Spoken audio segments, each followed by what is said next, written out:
Hello. അപ്പോൾ ദേ നമ്മുടെ ബ്രേക്ക്ഫാസ്റ്റിൻ്റെ പരിപാടികളൊക്കെ തുടങ്ങുവാണ് കേട്ടോ രാവിലെ. അപ്പോൾ ഇന്ന് ഞാൻ ചെറുപയർ കറിയും പുട്ടുമാണ് റെഡിയാക്കുന്നത്. അപ്പോൾ ഞാൻ കുറച്ച് പയറെടുത്ത് നമ്മുടെ കുക്കറിൽ വേവാനായിട്ട് വെച്ചു. അപ്പോഴത്തേക്ക് ഒരു കട്ടനൊക്കെ ഉണ്ടാക്കി കുടിച്ചു കേട്ടോ. പിന്നെ നമ്മുടെ ചെറുപയർ കറി റെഡിയാക്കാനായിട്ട് കുറച്ച് വറ്റലും അതുപോലെ ചെറിയ ഉള്ളിയും കൂടെ ചതച്ച് കടുക് വറുത്തെടുത്ത്. അപ്പോൾ നമ്മുടെ ചെറുപയർ റെഡി ആയിട്ടുണ്ട്. അതിനോടൊപ്പം തന്നെ ഞാൻ പുട്ടും വേവിക്കാൻ വെച്ചിട്ടുണ്ടായിരുന്നു. അപ്പോൾ ഇന്ന് ഞാൻ ചിരട്ടപ്പുട്ടാണ് കേട്ടോ ഉണ്ടാക്കിയത്. അപ്പോൾ ഒരാൾക്ക് ചിരട്ടപ്പുട്ടും ചെറുപയർ കറിയും എടുത്ത് റെഡിയാക്കി.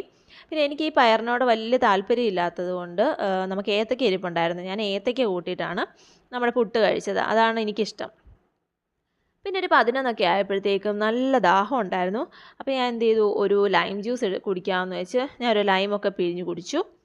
ഇനി നമുക്ക് ലഞ്ചിനുള്ള പ്രിപ്പറേഷനാണ് കേട്ടോ. അപ്പോൾ കുറച്ച് അച്ചിങ്ങ ഇരിപ്പുണ്ടായിരുന്നു. അത് ഞാനൊരു സവോളയൊക്കെ അരിഞ്ഞിട്ട് പച്ചമുളകൊക്കെ ഇട്ടിട്ട് നന്നായിട്ടൊന്ന് മെഴുക്കുവരട്ടിയാക്കി എടുത്തു കേട്ടോ. പിന്നെ അതിൻ്റെ കൂടെ നമുക്ക് ലഞ്ചിന് നെല്ലിക്ക ചമ്മന്തി ഉണ്ടായിരുന്നു. തേങ്ങയൊന്നും ഇടാതെ